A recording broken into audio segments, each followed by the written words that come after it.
with the Doctor Who Detox Hour, or two.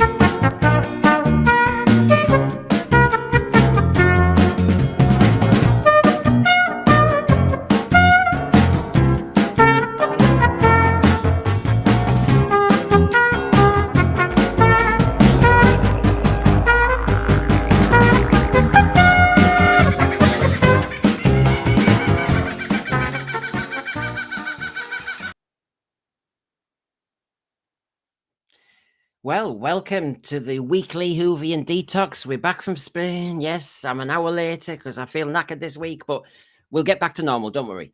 Now, remember, this is our free counselling service to all Doctor Who fans finding their levels of angst and anxiety reaching toxic levels. I might have been away in Spain, but I do need a good detox myself, I tell you. But I did leave. I think you may have noticed. Hopefully a nice tasty diet of Doctor Who shows for you to see, from Madman in a Box, a very sensitive serious one on mental health in Doctor Who. We had Simon Anthony, our contrarian, his behind the scenes in Doctor Who.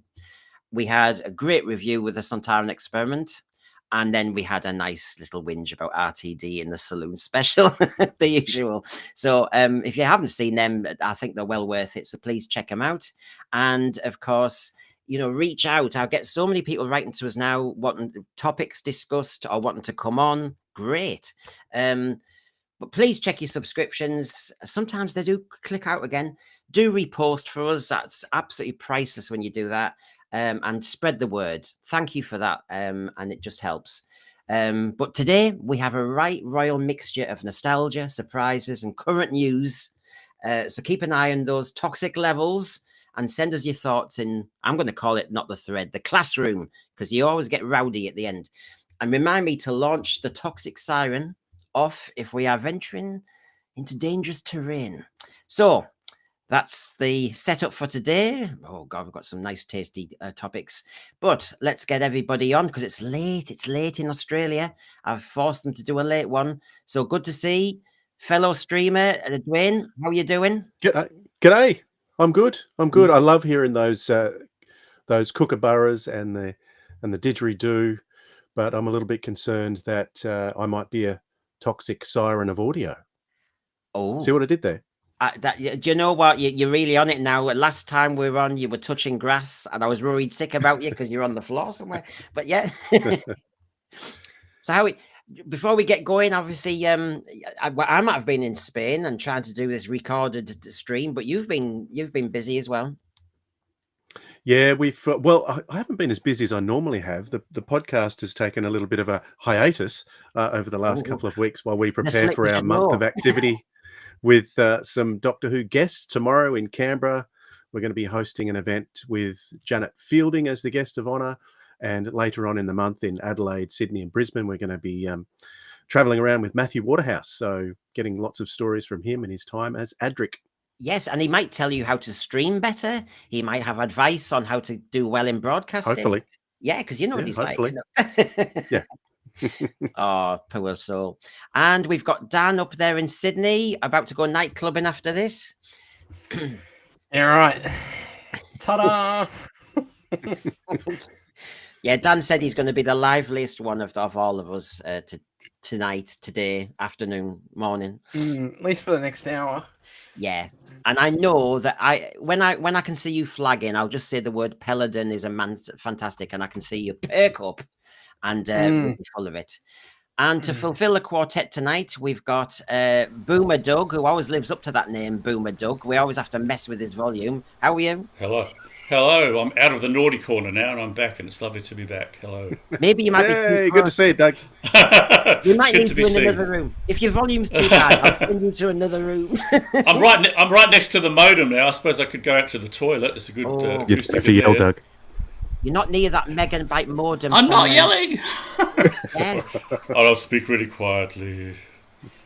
Is it I'll as just good? do sign language. Is it as good as that megabyte modem in the Ultimate 4 in Trial of a Time Lord, which was that lovely disco light? That's where I got it from. Yeah, the megabyte Yes. modem. Oh, it was so full on that, wasn't it? It was. It's about the same as mine, I think.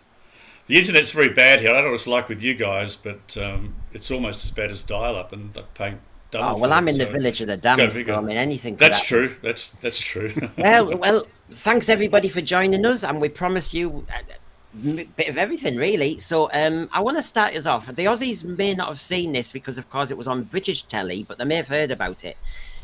When David Tennant was doing his very strange performance of the BAFTAs on BBC One, on BBC Two, a repeat of Antiques Roadshow was showing a William Hartnell An Unearthly Child script. Oh. Wow. And I mean, no wonder their ratings were higher. They beat the BAFTAs by a mile. But look at talk about going back to the beginning. An Unearthly Child. We're not even allowed to see that now. I mean, whoa. Wow, did they get a value for it on the show? I don't know if they were just talking it through, I have to say, on this one. You can see there they've got the web planet, which we will discuss a bit later. They're on the EastEnders set. Yeah, I can't remember the price, which is unusual. They normally flash it up, don't they? Oh, I think I can see Steph Coburn in the background with a box of matches. Yeah. Michael Grade's there in the background saying $5. You're quite right. Well, I mean, I think Steph has said it doesn't matter about price at all. He's going to keep it off the BBC and make them suffer. So you could offer millions and it won't work. You could have Austin Powers going £1 million. Won't work. So yeah, I thought that was just an interesting one. There's history talk about, we can talk about hiatuses, we can talk about anything to do with Doctor Who, but there's the first script with stains on it, and that's fantastic. What sort of stains? Just age. Okay. Cave of Ugg. So yeah, I reckon Neil Cole should buy that and put that in his museum. Or is Neil Cole's place just a monster costume museum? No, he's got bits of script. He's got bits of letters. I remember seeing in Neil Cole's museum. There's a letter linked with Fury from the Deep and Patrick Troughton, and there's he's got a mixture of quite a lot of things. I'm sure he'd love something like that. Yeah, for sure. So there we go. And then I was seeing this as well. I never really got into gaming. I did have Atari though. Did anyone ever come across this in their life? No. Wow, I didn't. I have not seen that. No. That's amazing. I would love to play that, even now. Did anyone in the thread come across this or play it? I mean, I'm sure it was heavily pixelated, but Doctor Who by Nintendo, Atari 2600, and of course the cover's brilliant because you've got the Mummy, Sutek. I mean, whoa, that looks tasty. He must have jumped off the TARDIS to get to pose for that. Yeah. You've taken the words out of my mouth. They've got an updated version. You know what's funny? Even on that Atari cover, in that single frame, there's more Sutek feeling vibes coming from that than the whole of the end of last season. You're not wrong. Yeah. Oh, Dan, you're peaking early. I can't press the toxic siren yet. No, we're just warming up. Yeah. So, and then of course, just a bit of nostalgia. I love to just see anything from the 60s in colour.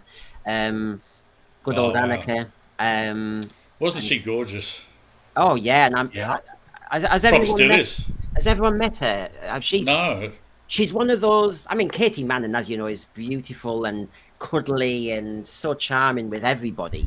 She really works the room well. But Annika is one of those as well. She gives you a damn good hug. I think she had the hots for Jamie. I have to say, she was lovely with Jamie. I was like almost jealous. It was like, what the hell's going on? She's very nice, very nice. But so she which story is that? Would that be Power of the Daleks? That one? Yeah. But she was one of those. She was on a 60s panel with William Russell, and I can't remember who the other person was. It might have been Peter. Oh no, it was Peter. Peter Purvis, and she was the one who actually pushed against William Hartnell a bit. They were Troughton fans, weren't they, Annika? They worked with him more.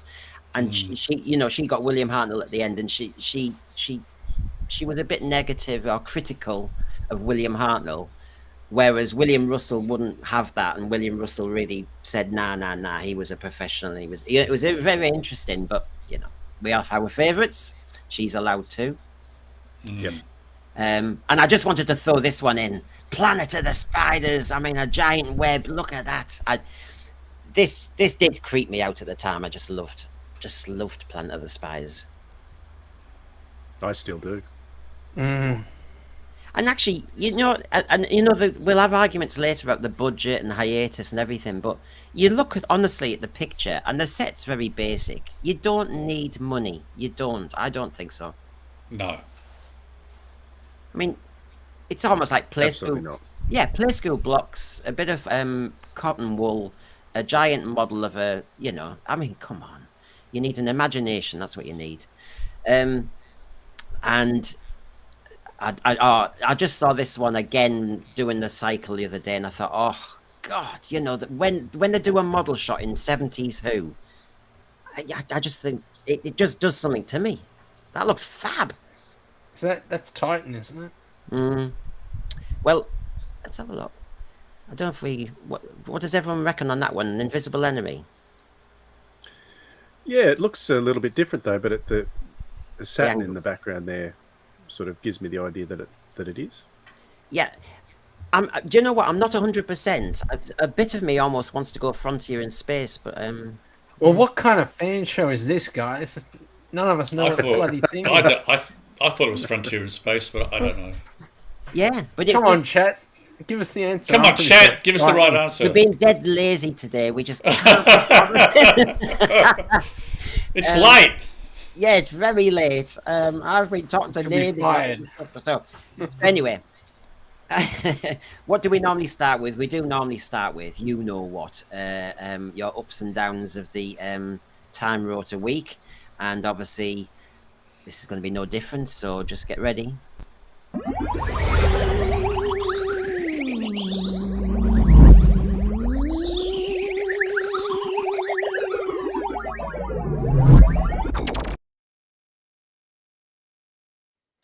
So there you go, and as good old Divan and Dragon saying in the thread, likes, give us a like, get up some subscriptions going. So, Dwayne, your ups and downs of the time rota week in Doctor Who? Well, I'm trying to avoid the downs. I don't really have many downs, but I've really been enjoying watching. I've started my watch of season 18 in preparation for Matthew Waterhouse coming later next month. Yeah. And just really getting stuck into that and enjoying lots of that. So particularly the soundtracks too. Oh, if you do want some downs, I've had two modern Who references today. I just finished watching a movie before I came onto the stream called The Bayou, which is on Apple Plus. My wife wanted to watch it. It's about alligators that fall into a pile of drugs and start going crazy and killing people. Oh, sounds all right. But I noticed the music. The music was done by Segan Akinola, which was quite good because I always like Segan's music. It was one of the aspects of that era that I enjoy. It was good. So that's the other one. And earlier in the evening, I walked in and there was Jodie on the screen in some movie. I'm not even sure what it was. She looked to be in an orange convict. She looked like she might have been in prison with short hair, and she was doing something. Yes, she's very good in that. I forgot the name of the show. I forgot what it is, but she's very good in it. Yeah, it was called Doctor Who. No, remember? Yeah, I was going to say no. Christmas end of the Christmas special. No, I forgot what it's called, but it's really good, and she's really good in it. Maybe just before Captain Jack rescues her. Dan, have we got that bad? We couldn't be bothered to say what the model shot was, but everybody's saying Invisible Enemy, and now we're saying we can't. Now we're saying we saw Jodie in something, and everyone's going, "It was Doctor Who." Shut up! If you want some downs, they're my downs because it reminds me of that era, which I'm every day that goes by and every bit of news that comes out, I'm liking the new era less and appreciating and loving the classic era more. So there you go. That's my week. Well, I'll be intrigued later, Dwayne, when we talk about some of the gossip from season 2, like Mr. Ring-a-Ding with Alan Cumming. I'll be intrigued what we all say about that. Dan, your ups and downs of the week? Well, I saved some money on my Disney subscription. And 1 month. and then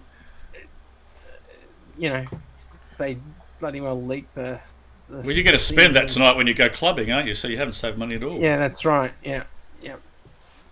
But I hear season 7's coming, my Blu-ray. So nice. I'm pretty excited season about that. 7, the Savages will be coming soon as well. So there's a fair bit there. Morgan Dean, hello, says one of his downs. I was again in a discussion with a fan for saying that they were trying to bait me and needed to go back down on to I know. As I was saying to the lads before we started today, I'm in Spain. I've put some shows up, and people going mad about my accent show, which was in Speech Max. I know, everyone just calm down. You know, I'm allowed It's fantastic. It's all good for the algorithm. Don't they realise this? Well, I know, and that's what all they say to us is that, oh, yeah, you're just doing it for clickbait. I'm going, no, I was reporting an article. You can decide you don't believe the article, but I was reporting the article. And to be honest, was I the only streamer in the world? No. Get over it. But yeah, Morgan, I get it. As soon as you touch the internet and Twitter and everywhere, not everybody's going to ever agree with you. Well, certainly not. What about you, Doug? Up and down of the week?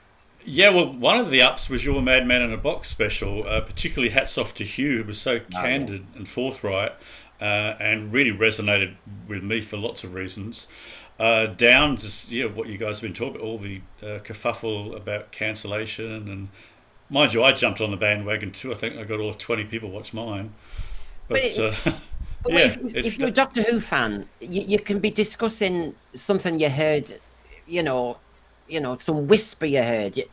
Honestly, it does. That's what fans do of anything. Exactly. Well, it's like you say, Brendan. It's like this is like mates at a pub talking, and that's the sort of stuff we'd be chatting about, isn't it? So look at the chat. We just were talking about what the model shot was. Only a couple people have mentioned what model shot it actually is, but everyone's gone off on all the model shots they like in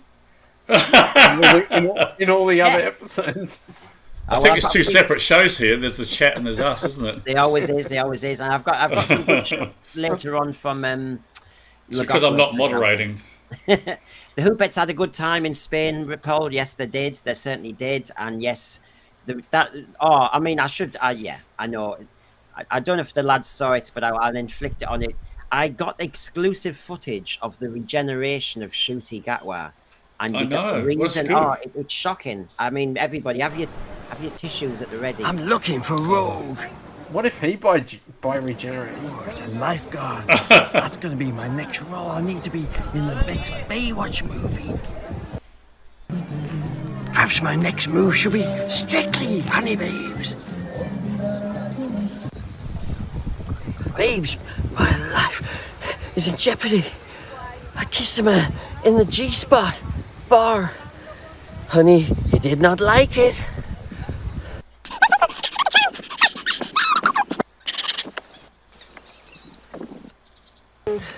I broke a nail. Oh my god. I must regenerate. Feels different this time. Actually, it was very different, this doctor. Oh my, I've regenerated. Into this butch bloke. I'm off with a lass and a chicken palmo to the Club Bongo International. And the Club Bongo International does exist in Middlesbrough. It's a ruffle joint in Middlesbrough. The joke is you need drugs to get in. It's very emotional. Imagine the looks they'd get if they called it a chicken parmo in a pub in Australia. Oh. It's parmi. Exactly. It's parmi. And just so the thread knows, there was nothing made up in that article. So he's the G-spot gay bar in Benidorm. There is one, and every time we go there, we keep saying we don't actually go in the blooming thing. We just love the name of it. We're going, you've got RTD looking for the G-spot, and and you had good old the shooty doctor. There he is outside the G spot where he, I'm sorry, he approached a fella and he had to run like the clappers and he broke his nail and had to regenerate. It was very sad. More importantly, how the hell do you get those things through customs? We took loads. We took 5 this time. Jesus. And they didn't search you for drugs? God. There's faces on the kids. When they do this stuff, they go, what is grown men making on like this? You know what he's doing with them, Doug? He once he gets over there, they cook him up like a mandrill and turn it into Fraxone. So, you see, he's warmed up now. So, well, obviously, one of the blooming news items this week, you've kind of hinted at it, is the announcement that season 2 will start on Saturday, the 12th of April. Now, in Britain, they're saying at 8 a.m. So that's on the streaming service, 8 a.m. So I assume that's 8 a.m.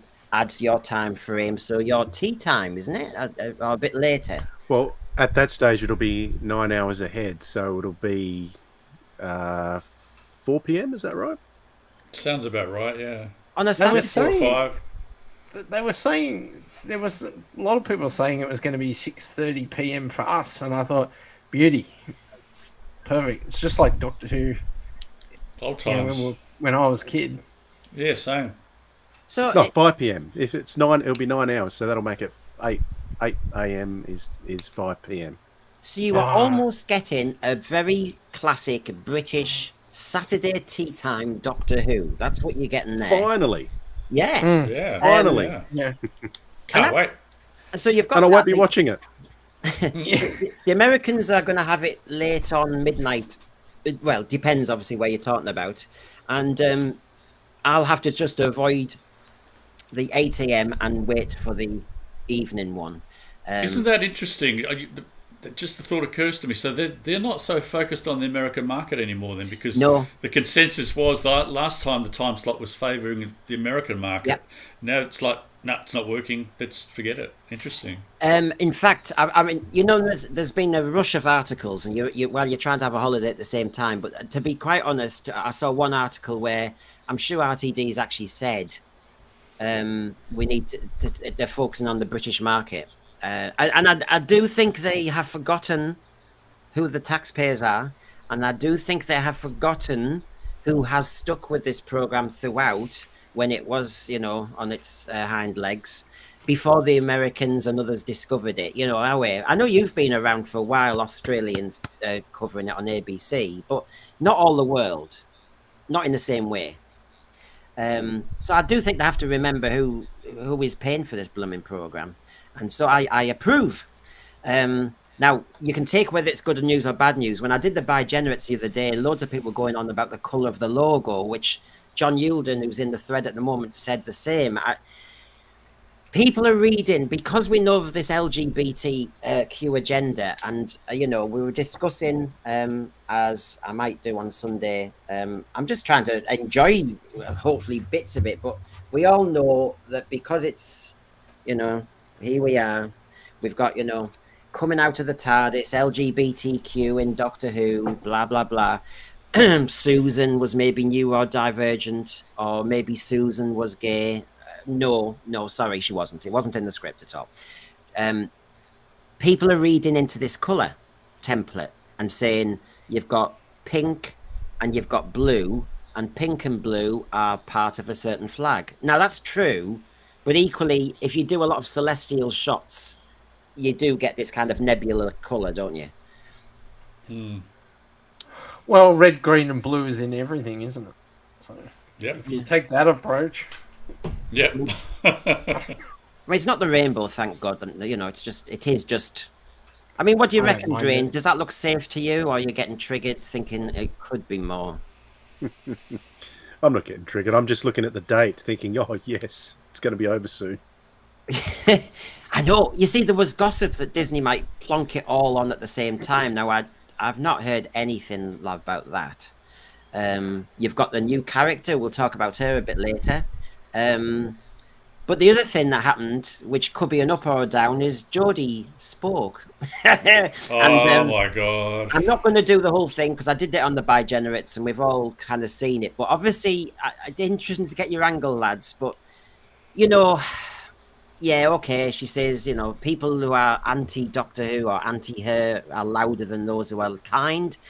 But it was when she said, and everyone's doctor until then was a white man. They are very different actors, but they all fit a specific mold, and I didn't. So she's breaking the mold. But when she said, if Peter Capaldi hadn't been as good as the Doctor, it would have only reflected on him. Whereas I felt that if I wasn't good at this and I mucked it up for the other actors, then it's, you know, she would have been held to a higher level of kind of measurement. Oh, what? And we're going to mention Colin Baker and the hiatus later in the programme. Well, has anyone told Colin Baker, as a male actor, that he kind of technically got blamed by some of the execs, didn't he? He got shafted, and he was so professional in the way he's dealt with it to this day. Yeah. And he knows it was personal as well. He knew that him and Michael Gray didn't get on. And, you know, and like I said, I'm not going to peek early on that yet. But Jodie saying this, I thought, no, you push... I would argue she's pushing the argument too far. Well, to be fair, I think there, to some extent, she certainly botched it for the female doctors. Well, collective. I think the odds of, although I think Joe Martin probably helped level the score a bit. Yeah, I mean, I still will blame Chris Chibnall for choice. Excuse me, choice of actor. If you're going to have your first female Doctor, which I would never have been in the game for, just make sure it's somebody as quirky as John Pertwee or quirky as Tom Baker or a strong character actor like Patrick Troughton, that you really do go for somebody who will blast it and then have brilliant scripts. And those two things I don't think happened. Jodie Whittaker is fine in other stuff, and I've seen her in other stuff. She played somebody who was a fraud in a hospital. She was pretending to be a doctor and qualified, and I liked her in that. But it, to me, wasn't a good launch for a female doctor, and therefore I don't think they should have done it. And then I get disappointed. I just get disappointed when the actor goes into this terrain of saying it was breaking molds and I was judged more harshly. And I'm thinking, no, just people blame the victim a bit. She did also say, by the way, remember, I just couldn't be bothered getting it up today, saying... Pardon? No, she talked about the white male gaze. She, in an interview, was the one who mentioned that. So you think, well, I'm sorry, but you picked a fight years ago. Yeah, definitely. The line I have an issue with in that is the first one. It was a noisy few people. Rage is always really loud. So it's whenever you're wanting to attack someone, whenever they are wanting to attack someone, they'll call it rage. They'll call negative opinions rage. Like we're not raging. We're passionate, but that's not rage. Rage is something completely different. And I think to use that word is just as, you know, you're just using that word to tarnish someone in an ultra negative light, which is not what fans who have negative opinions are. No, I disagree. It was all my fault. It was all my fault. I'm taking it on the chin. I'm to blame. All the boomers are to blame. I always said so. Yeah. We always said it was Doug's fault. I know, it's my fault. I watched every bloody episode hoping it would get better, and did it? No. Well, I was up for it after Missy. So was I. I thought Jodie's a good actress. I don't see why this can't work. Same. They proved me wrong. Well, you've got Matt. And, just something else. There are people commenting on Jodie's character. I've spoken to people who have worked with Jodie, and you know, people at Big Finish. And Jodie is, and even just watching her behind the scenes interviews during her time on the show, she comes across as a really nice person to me. I think she's potentially quite lovely, really. She was just totally miscast, and when she says things like that, she's been fed stuff. Like, she's not a Doctor Who fan. She doesn't really know what the deal is with fandom. She's just repeating things that have been fed to her. So absolutely. I don't really think that's her fault necessarily. I agree. But this is where it has gone wrong with the shooting era, because he's been political. and she has made political points. And remember, Peter Davison was shot down for saying, "Well, where's the role models for boys?" And you just think that most Doctor Who actors never waded into this. They didn't do a stupid BAFTA performance like David Tennant. They just didn't go there. And I think once you go there, you're asking for trouble. And, you know, there's been a lot of backlash towards David Tennant since the BAFTAs. His jokes about Donald Trump were just unnecessary because he never joked about Putin. He never joked about the North Korean dictator. Isn't it funny that it's trendy to pick on... I mean, he is a democratic leader, Trump, and he's the freshest one on the block. He's got the freshest mandate. But he never said a word about Putin or anyone else. And then you think, actors, back down, just talk about your day job. Yeah, that old BAFTA thing seemed remarkably dated. Very lame. Given the context of where the world's moving towards in the last couple of months. Well, America, it's taking the rest of the world a bit of time to catch up, I think. Yeah. Well, it's pushing the rest of us pretty quickly. So good old Action Popcast is here. We had Matt Pot on earlier, who was in Tasmania. Sure, if breaking molds means doing a bad job or around from actor to writer, sure, she broke the mold. Yeah, she broke the mold. Yeah. I still think I can take her quotations a few ways. One is, I do think she felt responsible and she didn't want to crash the car while she was the driver. I understand that. And that's good. I'm the main actor to be feeling responsible for the franchise. But it was also necessary to say some of the things that were said. It was unnecessary for her and Yaz to discuss this kind of possible lesbian discussion. Just do what you're told to do. I'm one of those. I'm a stickler. As a teacher, I just did as I was told in most of the cases. I didn't come into with my politics. I didn't go, well, I've got opinions. No. If that's the law, I'll just do it. End of. I was very clear on what a public servant's job was. Whereas these people seem to go, no, I need to impose myself on it. No, do a version of your personality like John Pertwee would, but forget the politics. It's a mug's game, that. Peter Harrington, when I heard of Matt Smith, I bought Ruby in the Smoke to see what he was like. Only a small part, but stood out a mile. We did the same with Sex Education, didn't we? Checked it out. I can see Farsight's there. I hope your dad's all right, Farsight. Matthew Pounder. She left the country when her first episode aired and the BBC posted security outside her home. Wow. Yeah, Geordie was so popular. I don't approve of hounding people. I don't approve of hate mail. I don't approve of death threats, with politicians. Of course I don't. I do think perspective is important. But it would help if on both sides people don't trigger and don't provoke and don't antagonize. It always helps. So that was that one. I'm guessing from my point of view that was a downer. Here we go again. She was trying to advertise another product. And of course, while I was away in Spain and when I got back, it depends on which part of the press you're looking at. Doctor Who is open to ridicule. Which is never a fun thing to see. What's going on with this series now? Kevin O'Sullivan used to be a TV critic, and they were just laughing at it. They've been laughing at it for a while now. Then you had all the usual discussions. You had the Sun, which triggered this latest discussion, didn't it? And everybody has either piled in on it saying, why believe the Sun? And then you've got the BBC denying it.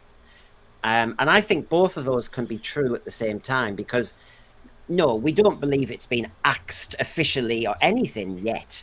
We might be falling into a hiatus. We might be falling into a quiet time. Shooty might be quietly thinking, I can't hang around forever. I've got Hollywood. RTD doing that Channel 4 drama, well, because there's nothing happening, they might have said, we'll go and do something else and then we'll wait and see. I think it's very possible. Now, we've had a week or so to think about this, lads. What are your thoughts on where you think Doctor Who really is in between all this gossip? Oh, big silence, wasn't there? I've got a feeling... Well, I'm hoping it might be season 3 because I made a stupid bet.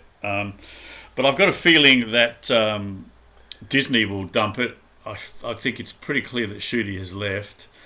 What I would like to see Bet allowing is if there is a Series 3, it's a low budget effort with a good, charismatic, quirky actor. But I guess I think they might rest it though. I've got a feeling they might rest it. Like the hiatus, the H word that we're not supposed to say. Doug, what's the bet again? What's the terms of the bet? I can't remember. Would you like me to remind you? Yeah, Dwayne. Yeah, if Series 3 does come out, you'll dance naked down Rundle Mall? No, I did not. No, something about a wetsuit not and naked. flippers, but no. Okay. Mate, I'm Like a board, 67. Gravity's taken over. I think we'll just forget that and just hope there's no Series 3. Next. I think Series 3 will happen. It's just who, with, and when. I didn't say how long either.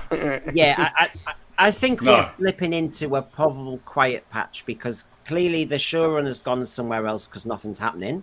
They're waiting on some decision that's going to take it a whole. You can see the gap. The gap is just building.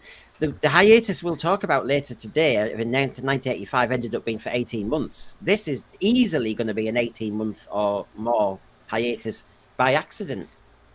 Yeah. Hey, do you reckon if Disney steps out, it'll like the seasons will snap back to like, season 14, 15, 16? I just can't imagine this happening again. This routine of No. I hope there's a reboot and they just don't even reference the show, but I don't know if they'll be smart enough to do that. Just start it off with no reference to the old series, no numbered doctors, no callbacks, just a new show about this guy who travels in time in a police box and just take it from there. Rachel's just joined us there thinking Disney will drop it. Now I think that BBC will likely rest it as well. I think I'm going to call it an accidental hiatus. Now, of course, I'm on again tonight with Rachel when actually we're going to dive in on this a little bit more. We normally do the week of woke and we will have our items, but I'm going to go more of a special Doctor Who one. So tonight at 7 p.m, it will be, that was the week that was woke, and is Doctor Who too woke? There were arguments in some articles saying it needs to be more woke. There was some saying it's always been woke. I think it's time for me and Rachel to really look at Dr. Woke. And so tune in for that one, please. So, yes, lots of ridicule going on at the moment. Sadly, speaking of the word woke, can I just bring something up? It's been on my mind. The word woke.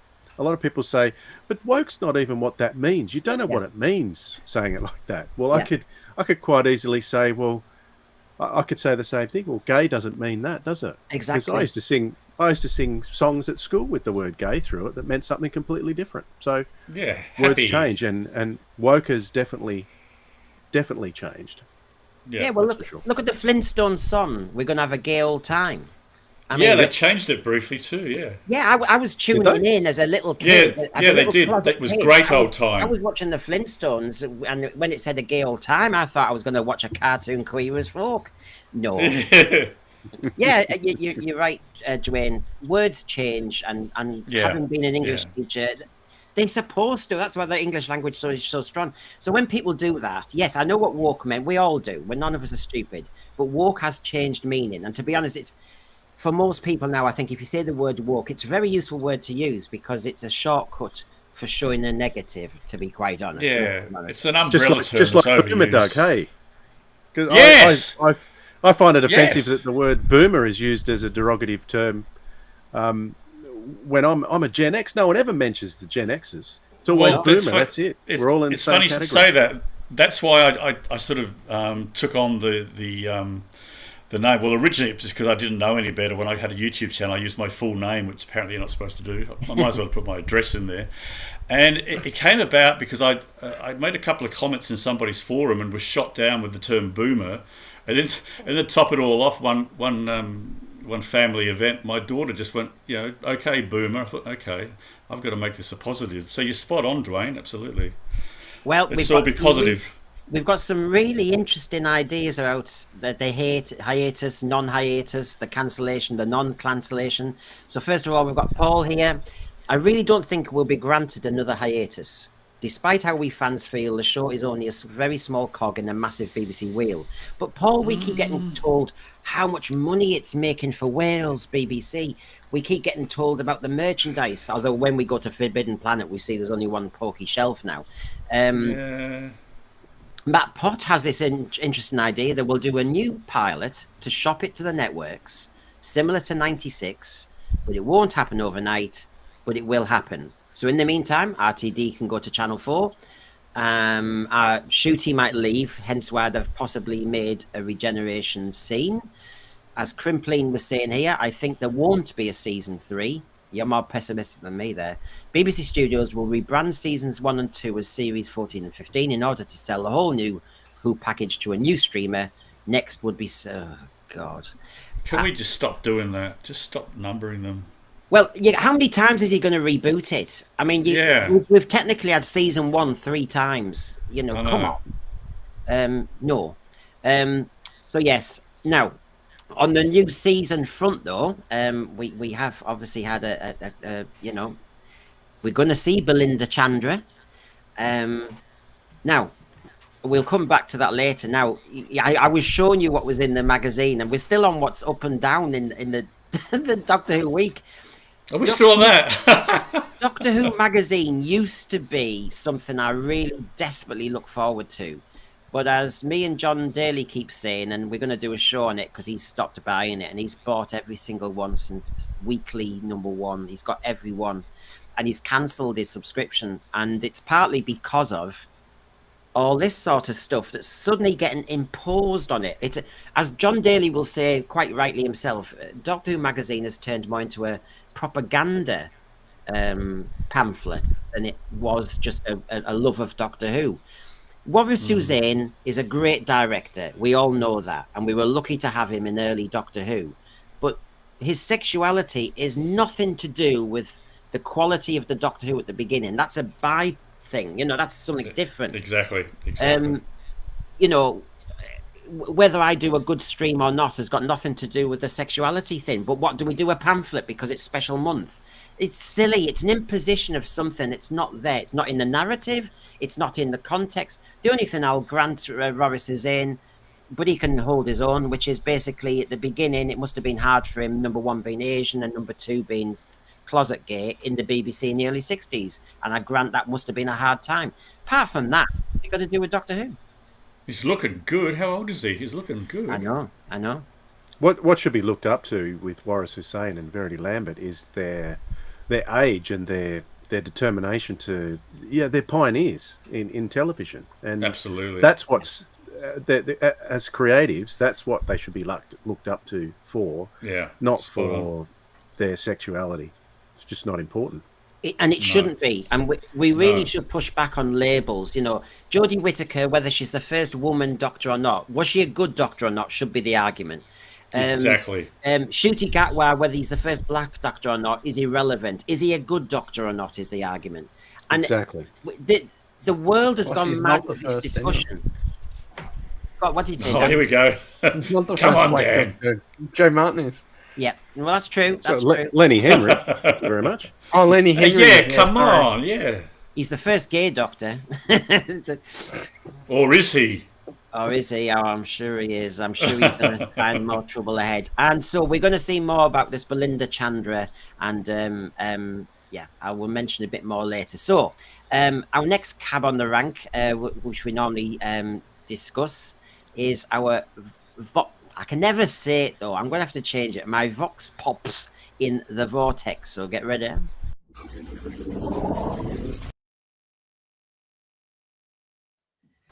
And I've only got one to save us time here, but it's a meaty one, and it's from a top streamer, the Critical Drinker. Doctor Who is now Doctor Who is now nothing but a self-serving vanity project made by the BBC for the BBC. If they weren't still funding it by conning money out of the British taxpayer, it would have been rightly cancelled years ago. Thoughts, Dwayne? Well, the Critical Drinker is the voice of common sense when it comes to movies and TV. Absolutely. And if he's saying something like that, I think he's just voicing what a lot of us feel, and he's absolutely spot on. people will take notice of someone with his reach when they say something absolutely. like that. So, yeah. Totally agree. But isn't it shocking, Dan, when if that's the conclusion, Doctor Who is now nothing but a self-serving vanity project for the BBC. We know that. Yeah, I mean, his video for I think his last big video that he said would be his last video on Doctor Who was around the Timeless Child, and that video is a classic as far as I'm concerned. Yeah, it gets right to the nub of the problem, and no, look, I think it's I don't think they realised how off the mark they were. I genuinely think they thought they were gonna launch this thing into a new age, and it was gonna be great. And I think they're genuinely shocked at the backlash. No self-awareness, hey? I mean, I can't believe the errors they made. They just didn't listen. They clearly didn't even like the show. but their self-awareness in another way, Doug, is very clear, which is when I was discussing on the Bigenerates on Wednesday, an article by the Independent talking about Ncutigatwa was always doomed because he was so ambitious that this was always going to be an albatross around his neck. And then there was a little paragraph I showed where it basically said, but the BBC, whether it's going to damage the actor or not, they don't mind because it said everything they wanted it to say about them. They picked a gay, black actor as a lead, and that's the BBC selling its brand. And that's where it really does dovetail with what Critical Drinker's saying, which is it's just them saying, aren't we great? But is it good TV? No. So I'm not hearing anyone disagreeing with Critical Drinker. Oh, the 60th, barring a few bits of politics that really got up people's noses, it was actually heading in the right direction, I thought. Listen, it wasn't until we got into season 1 proper that I realised, this isn't going right. Dan, the trouble is they sow seeds in those specials you mentioned, and then they suddenly go in here and they suddenly say the Doctor, he's been queer for a while. The 14th Doctor fancied Isaac Newton. And they start to list all these other moments, like Yaz and the 13th Doctor. It's all listed here. As soon as you give them a crumb, they suddenly say, the Doctor's always been queer, a term I can't stand. And, you're just thinking, we've got this revision of history of a programme. These aren't even fans of Doctor Who because it's obvious. It's obvious this was never in it. But what happens, Dan, and I feel the same. Like I was hoping that RTD was going to bring things back, and you sort of watched those first few, and you could see the things that were wrong with it, but it was still fresh, it was still reasonably new, and you were more forgiving. But now at the end of this run, you look back, I look back at those and I dislike them even more than I did. And I pick them, I'm more negative about them now than I was at the time because of what's come since. Yeah, so am I. I'm disappointed at, because I actually feel it goes back and actually impacts my enjoyability of David Tennant's run. I can't even watch David Tennant now. I don't know. I just can't watch the guy. I'm the same. Now. I just can't watch him. I think he's ruining his brand for Doctor Who anyway. I think he overacted anyway, but at least he brought a certain degree of popularity to the role. But I just can't watch the guy now. No, well, interesting on the point about Critical Drinker calling it a vanity project. I wanted to show you this. This news came up just the other day. And I don't know. After reportedly turning down an offer from Disney, the BBC content chief, Charlotte Moore, is leaving to become CEO of Left Bank Pictures and creative director of international production at Sony, the company that has a majority stake in Bad Wolf. And when RTD was approached to come back for the 3 specials, and he said, I'll only do it if Bad Wolf's involved.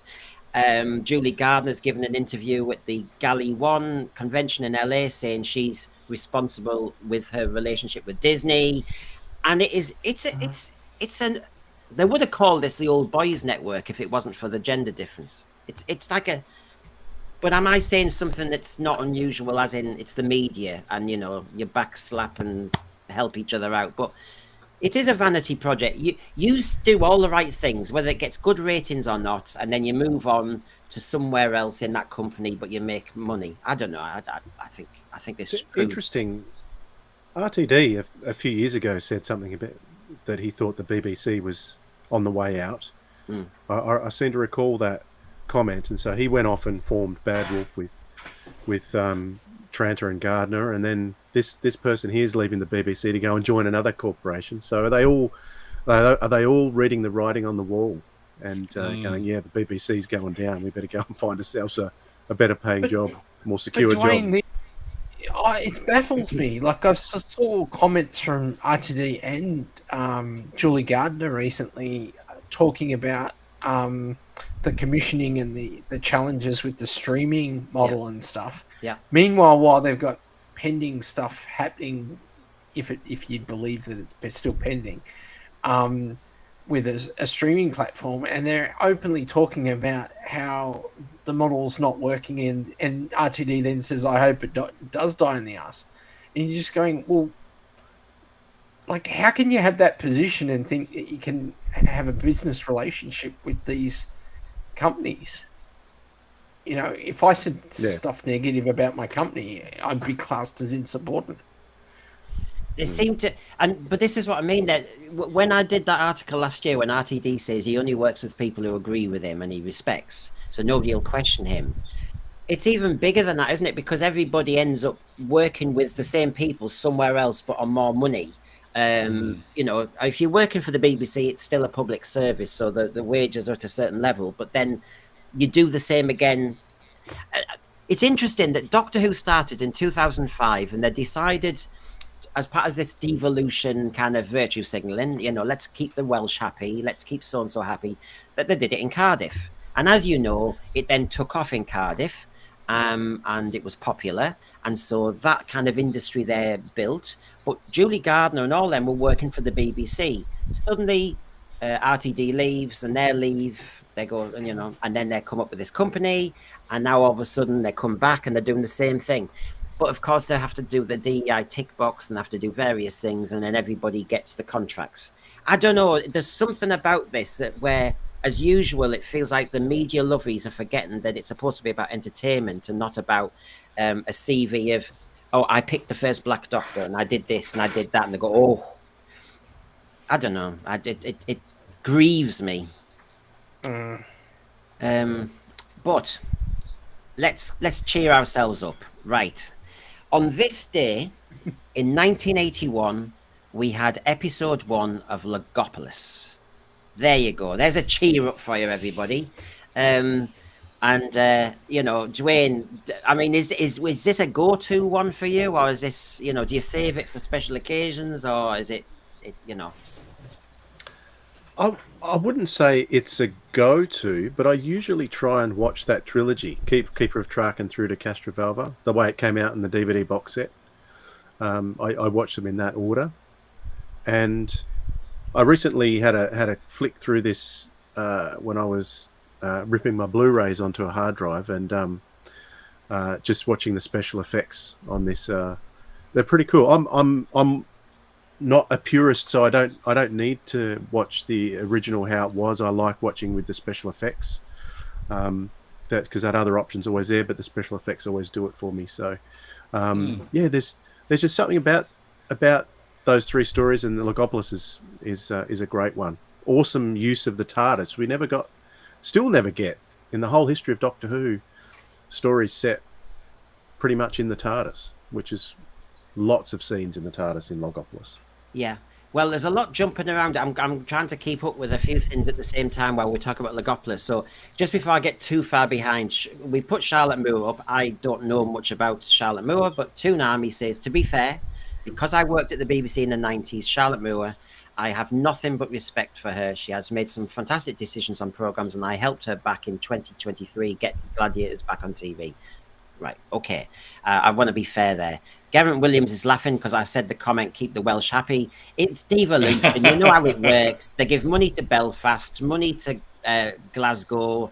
They miss out the northeast. They think the north is Manchester. They're very confused about their geography. They all went to Oxbridge, but they're all thick as. And yeah, we know how it works. That's what I meant, Geraint. You know what I mean. You see, in Wales, Geraint, the South Wales seems to get everything, North Wales doesn't, and there's your next divide. While they devolve, they never quite devolve. I know in Australia, it's the Sydney-Melbourne battle. Adelaide will go, when do we get a look in? Brisbane the same. Brisbane says, hold on a minute, we're going mega now because we've got the Gold Coast City. We're almost joining. Whoa. It goes on and on and on. No one can keep the Tassies happy. Well, they're separatists anyway. There's the Tasman Like state. Well, I wish you mainlanders had stopped moving down. It's a different country. Putting all the house prices up. So it's all the Doctor Who fans. But on good old Legopolis, you've got. I mean, Geraint is doing it's the end, but the moment has been prepared for. It was a line that was delivered so well, and it was such a moment that it's iconic, isn't it? Sadako Legopolis is a very depressing watch. Well, it is very funereal, isn't it? But it was depressing. I cried. My granddad had just died, and so I think my emotions. Well, no, you know how it works, don't you? Because it goes with the program. So basically, I was of an age, and well, two granddads died in 1981. So basically, Tom Baker, when he regenerated, my first granddad had had about 4 heart attacks in 1 week, and so we had that happen. So those in my memory, Legopolis, Tom Baker leaving, and Grandad Jock dying are the same thing. And then, of course, sadly, my next granddad died a few months later. So that year, when I watched Legopolis, and I force it on myself, it's almost like therapy, to force yourself to cry. You go through that. So Legopolis is Sadako. I get it, but I get it for lots of reasons. Actually, it's one of those. I don't like it. Controversially, I don't like Legopolis. I remember watching it when it first aired, and it just didn't gel with me. And I really think Tom Baker deserved a better exit. I really do.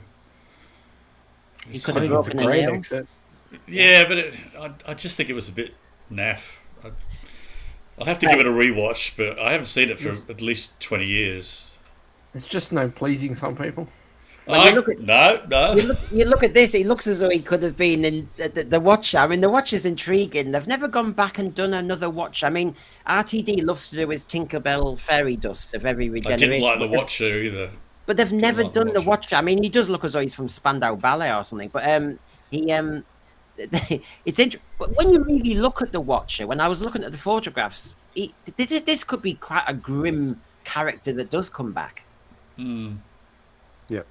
I mean, look at that. I mean, what a dodgy jumper. I mean, we've all had them. But it's weird because it plays with the sort of the concepts of like Campo Rinpoche from but it's completely different. It's like an amateur version of Campo Rinpoche. Yeah, I mean, it's like the doctor wasn't very good at it. And it is all. I mean, I've not really looked at these photographs for years, but it is entropy. I mean, it's cobwebs on him. It's not burns or anything. It's really it is a husk. It is a cocoon. It's fantastic. What we could do with that now, I'd prefer something like this, than the Tinkerbell regeneration dust, to do a kind of. Because he is like the Grim Reaper, isn't he? He appears ahead. It's Meet Joe Black. It's that kind of way. Yeah. I always found that the bi-generation thing was something similar to this. And I imagined that, there would come a time when the 14th and 15th would somehow merge or something like this would happen. I hope that's the plan, but I bet it isn't. Well, I bet they'll merge. No, it isn't. I bet they want to merge. That's right. And I don't know you were going to say that. But the Watcher had attitude that we didn't see at the time. I mean, I saw this photograph and I thought, oh God, he's got right attitude. Look at this, giving you the finger. I mean, the Watcher could be back with attitude. He was sinister. But I have to say, I know what you mean, Sadako, but that shot there. To be fair, you never get a decent shot of him. No. I mean, you can barely see him, and even with the Blu-ray, it's like Jeez, they really didn't want you to see it.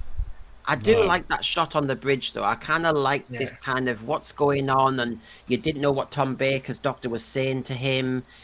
And then when he comes back, he's a bit abrupt with Adric and mysterious. I kind of loved all this, and I think it might be sadder, but I think it was a more referential. I disagree in a way, Doug, because I think it was such a referential regeneration for Tom Baker. It was a shame it was downbeat, but they therefore made it important and serious. I can't even tell you why. I just remember when I first watched it, I was so disappointed. Maybe I was just sad to see him go. I don't know. I mean, just didn't work for me. It is sad when Peter Davison pops up at the end after all that. Yeah. And I loved... I tell you, falling off the radio telescope, he certainly was training for the future where he could fall from great heights and not die at all. Yeah. Yes. You know, even the amazing 13th Doctor could fall from outer space and not die. There you go. How interesting. Amazing. Yeah, that killed him, but she survived. Yeah, wow. Yeah, that was in his regeneration thingamajig. Oh, okay. Nah. This is what you I know, mean. In the first 24 hours. You know, Oh, okay. you know, all In the that crap. 60s, you know, it was a big thing if a companion fell over and sprained an ankle for an episode. And now, like you say, the heights are getting higher and higher and higher, and the jeopardy is getting less and less. To be fair, though, like Tom Baker kind of commits suicide. The Fourth Doctor commits suicide because he could have held on. Yes. Like when you see that shot, it looks like he decides, no, I've had enough. Bang, I'm just gonna let go. He was thinking, I've had too many sweets and biscuits and jelly babies, and I want to go to the pub. Yes, and I'm a bit heavy, so I'm going to have to let go. The shot isn't of his hand like going, it's he literally just goes, let's go. It's like, I'm going now. Party. I suppose the argument here is interesting because you've got Simon Richards here saying Eric Sayward had the right idea when he brought back Robert Holmes to write Peter Davison's last story to make it epic. Caves of Androzani was epic. It was that was an exit. But it was interesting. It was still quite funereal. You had the Fiery Squad episode 1. Peter Davison's Fifth Doctor was never in charge of any events. He interestingly never met a lot of the characters in that because you had Androzani Major and Minor. He was just out of his depth, and it was fascinating that. But I thought the same really with Logopolis. The only thing I can see a point is Logopolis got very Christopher Hitch, Bidmead heavy, and sometimes all this, the abacus and the and Logopolitans working out all these block computations was maybe a little bit dry for a regeneration when you want him to be heroic. But we don't really know what what the Fourth Doctor knew was going to happen, like how much he'd been told, like to what level the Watcher actually told him everything that was going to happen. But Peter Davison in Kazan Androzani at the end, he gets totally screwed over. There's just this sense that he did not have to die, and he copped it in the neck for saving Perry. Well, it's interesting what people are saying. It's like Paul Mabley saying you treat Logopolis and Castrovalva as one long story, same music, and Masters in it all the way through, blah blah blah. Whereas you then got Caves of Androzani and Twin Dilemma, and what a drop off. Whereas maybe this is sustained better with Castrovalva. The sets, you see, there's going to be an argument today about whether we need the budget. There's a good old model set. You didn't need it, did you? You didn't need it at all. The money was not necessary in that way. It just needed to be a very clever story. The DVD special edition is an improvement. Yeah. True. But you don't need much. There's the Brisbane sweatshop. Good old Janet Fielding said, to me, it looks like they're just changing room, kind of, benches. I always laugh at that scene though when she says it looks like a Brisbane sweatshop, and I thought, oh my god, if you were a union rep, there's only 2 in there. I love that shop. I just, it's a Brisbane sweatshop. I'd never been to Brisbane at that point. I always found it really funny because it gives you such a funny idea going, Brisbane sweatshop? What? And there's nothing there that tells me that that's anything to... I don't know. I just find it fascinating. Even we don't know what that is. No, we didn't. Tegan never get it struck either. me as... We don't say never rabbits struck me either. as someone from Brisbane. She just doesn't strike me as someone from Queensland. Yeah. No. And she actually is. I know, and her Australian accent is so fake. Is she? Yeah. It's fake Australian accent. She's got a fake Australian accent, and she's actually an Aussie. Sorry, Dwayne, but her and Adric are my two least favourite companions. That's probably another reason I didn't like Logopolis. Don't be sorry. I'm sorry. Yeah. Yeah, we're apologising to Wayne like he's a protector or something. Yeah, he's their guardian while they're in Australia. He's the white guardian of this era. Yes. So I need to be respectful, but they are my least favourites. Well, Divine Dragons being a good teacher here, he's keeping everybody vigilant. 70 watching, 30 likes. Please like the stream. Check your subscriptions our way. Get your finger out. What do you think this is? But let's. Oh right, I'm going to really trigger people now. I might press many buttons at the same time. I'll do this. We're talking here, and they're in the chat talking about what Mrs. Flood is. I mean, well, it's two different shows. Why do we even bother? why do we even? I could. Why do we even talk to these people? Just turn them off and talk amongst ourselves. Who are I'm these not even people? going to. I don't acknowledge them. Go away! Like the critical drinker says, go away now. Yeah. There I'll you have go. your subscription and then clear. No. Yeah, clear off. Clear off. But anyway. Pay attention. Pay attention. Look, I think Boomer Doug's levels of toxicity have gone up, so hold on a little. I'm.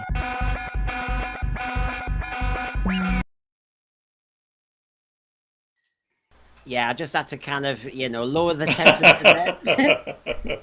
So I'm okay now. I'm okay. Now, yeah, this might cause toxicity because we're now going to talk about some of the bits and bobs we've heard about season 2, and then we'll get on to the hiatus, everybody. Here we go. 98, 97, 96, 95, 94,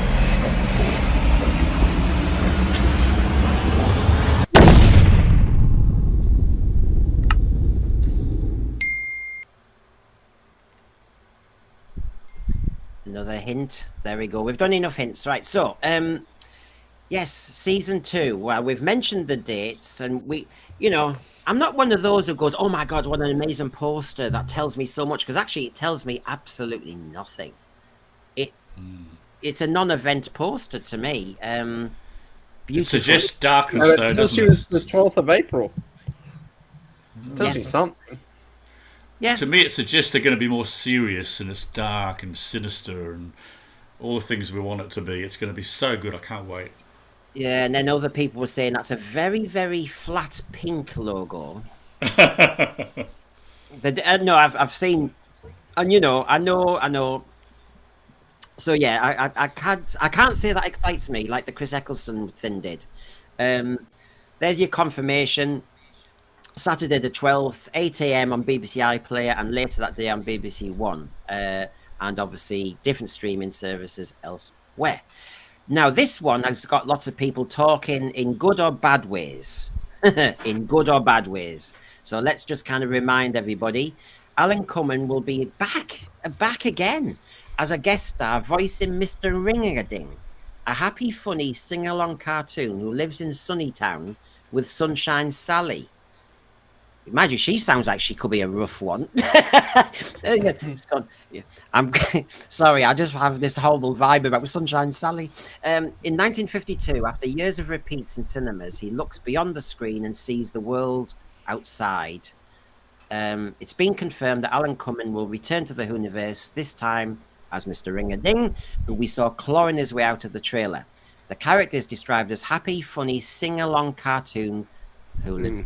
Blah, blah, blah. I think this could be good. I think this could be a scary one for the kiddies if they do it right. I'm actually looking forward to this, believe it or not.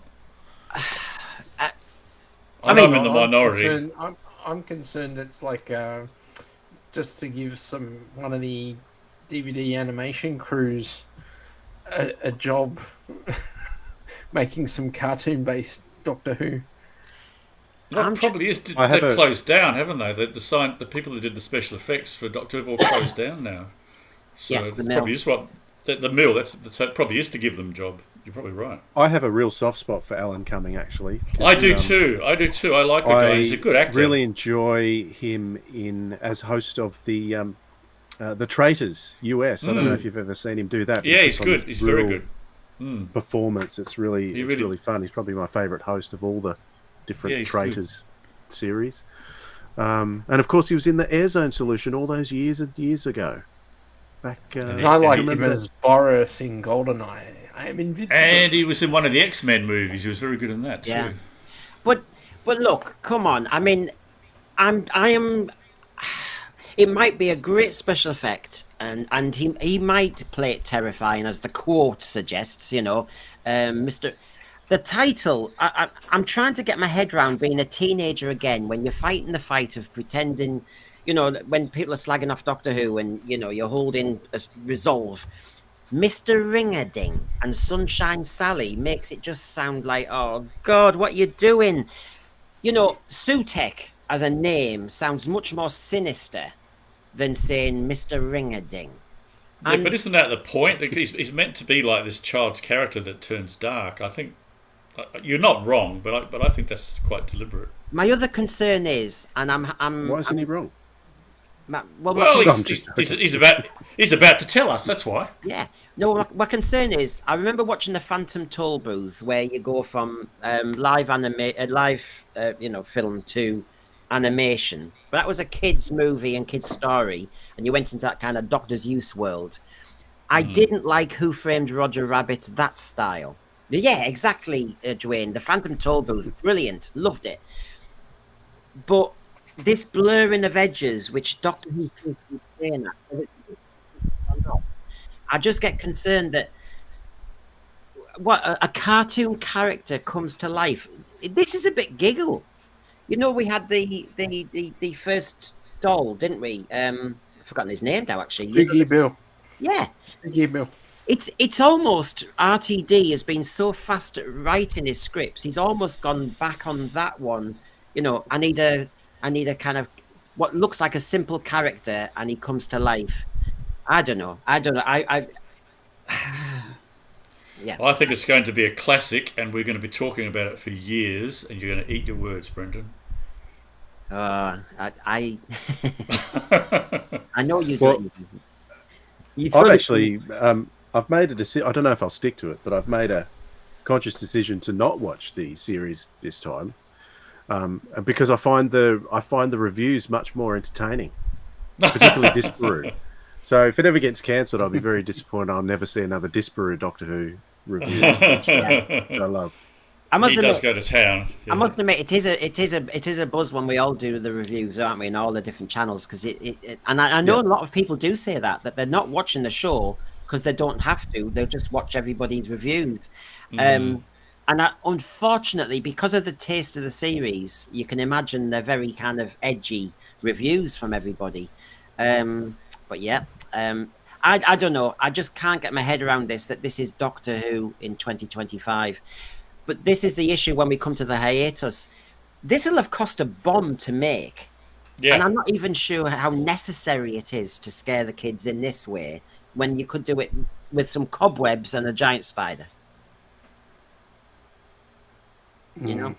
Now, the other news we got was the Doctor meets Belinda Chandra and begins an epic quest to get her back to Earth.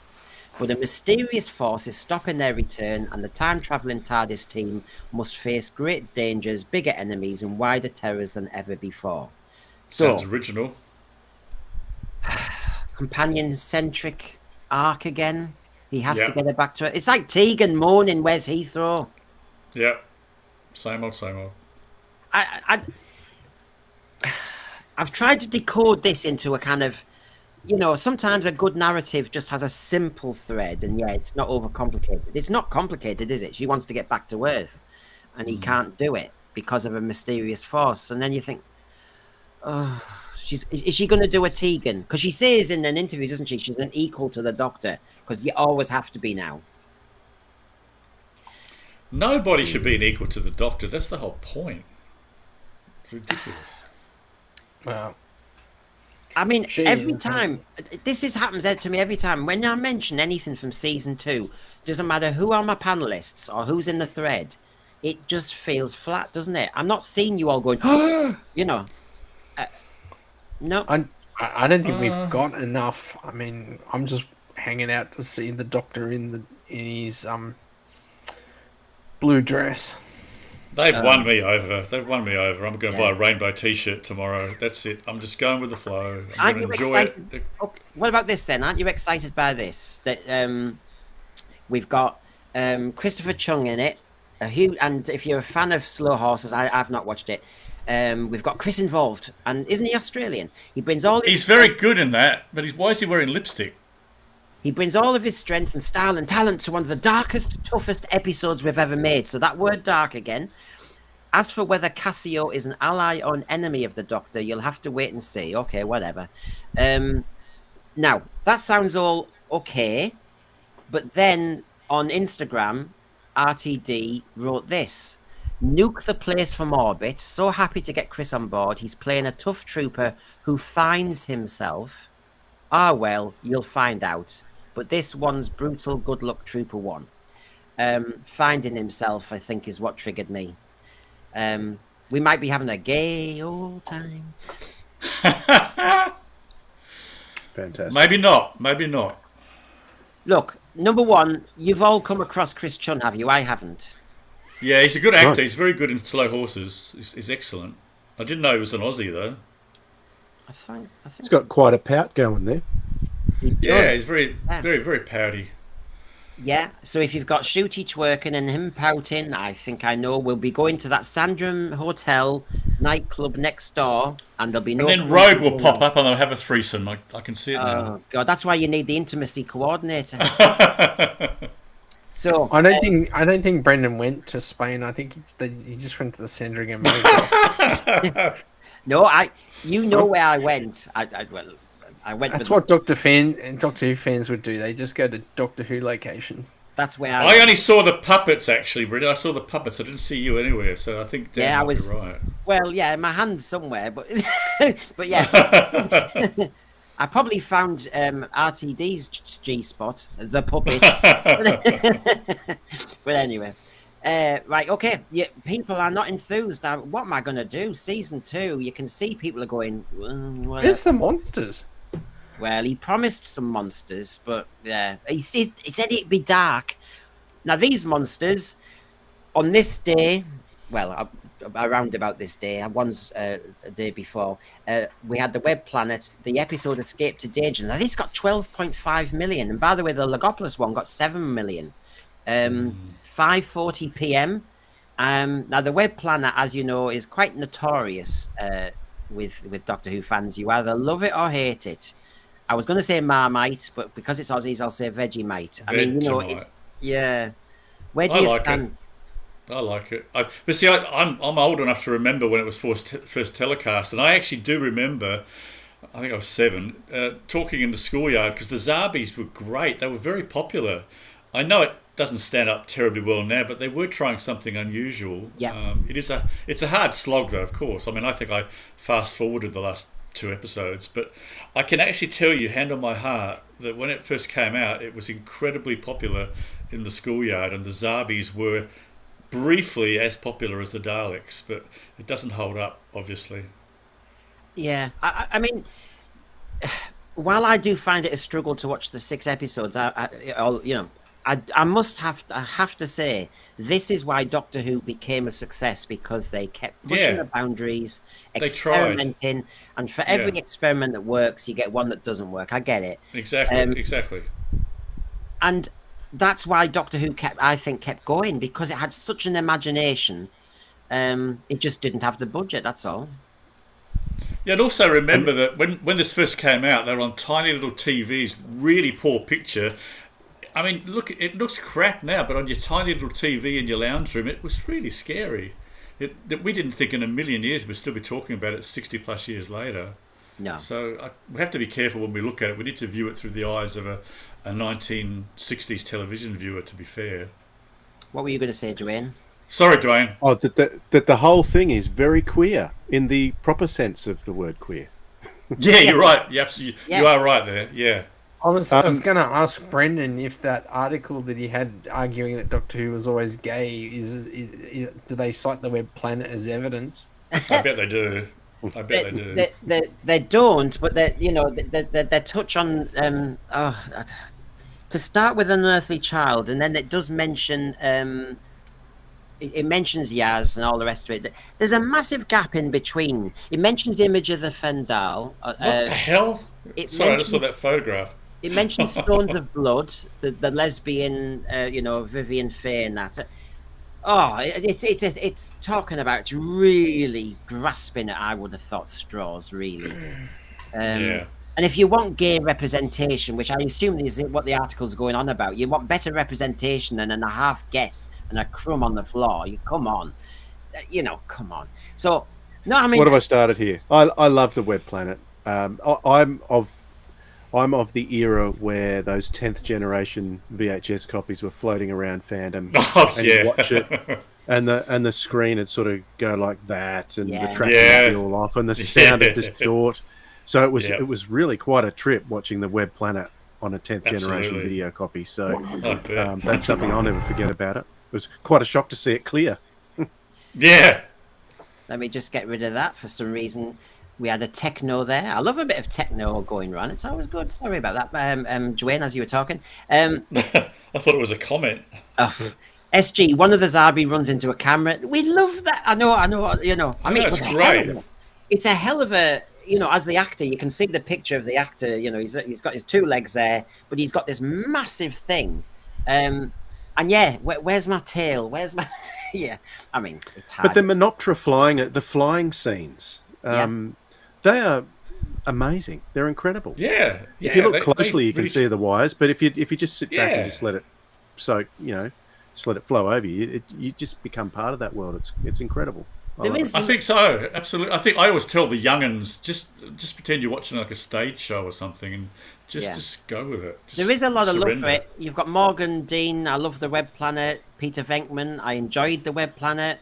The imagination on display, story-wise, conceptually and visually, is amazing. I love the book, as I've said before. People loving the Zarbi and wishing they had character options there.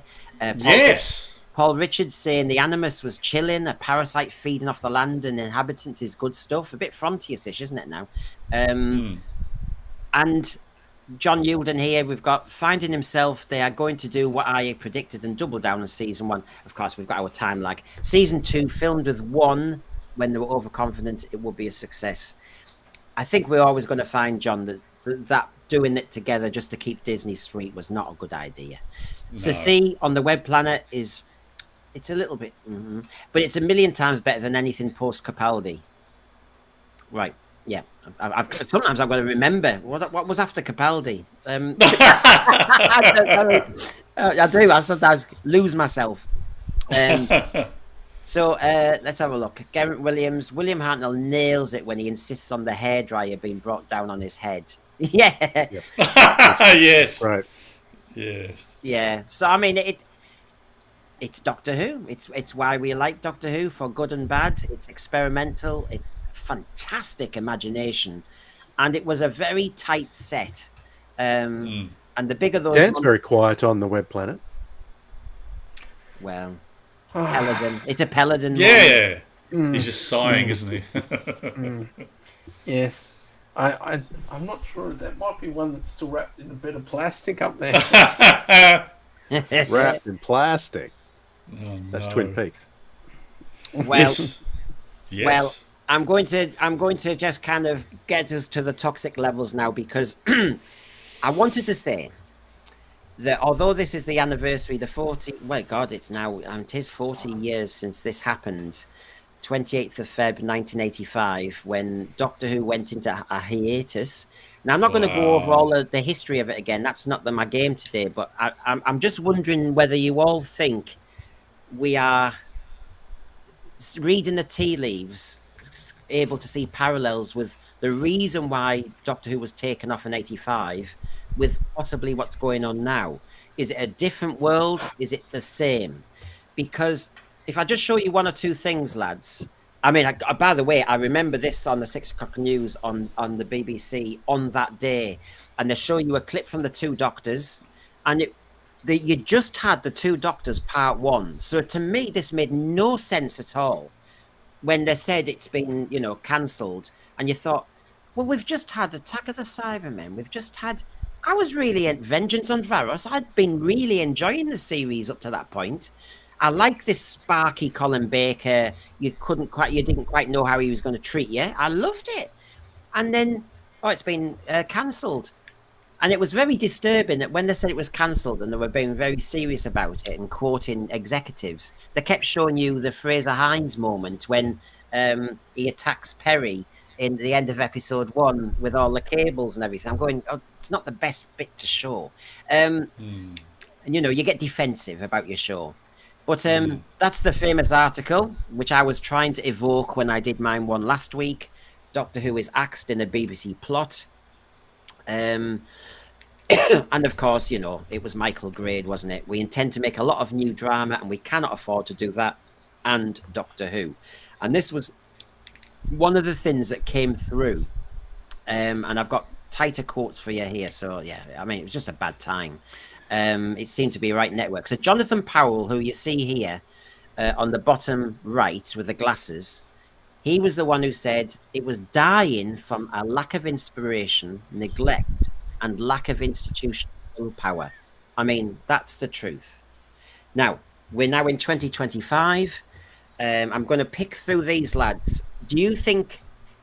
You see, I don't think we're seeing anything new or interesting with Doctor Who now. What we're seeing is they've got a bigger budget so they can do a cartoon character. They've got a drag queen in one episode. I'm not seeing anything clever or inspirational Christopher H. Bidmead style. So anyway, I'll shut up. What do you think, Dwayne, if you compare 40 years? I think it's a bit of a stark contrast, really, because I noticed on that newspaper article there was a quote from Jeremy Bentham saying the public won't allow this to die. Yeah. Was that what he said? Yeah. He said something along those lines. The public won't let it die. Yeah, he says.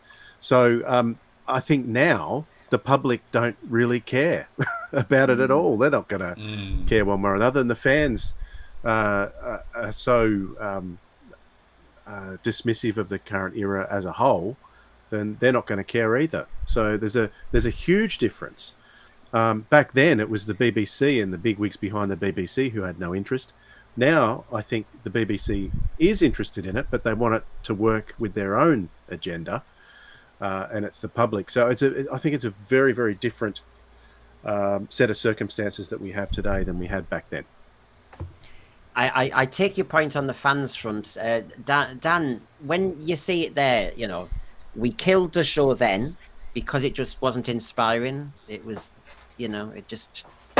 Yeah, but he's talking about himself and Michael Grade there. I mean, they were the powers in charge of it. They didn't give it the budget. They didn't want to give it the budget. They wanted...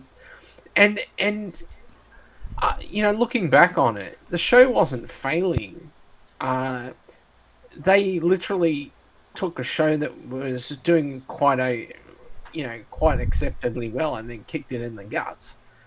I mean, could you imagine if the BBC came out now and just started slagging off the current series of Doctor Who?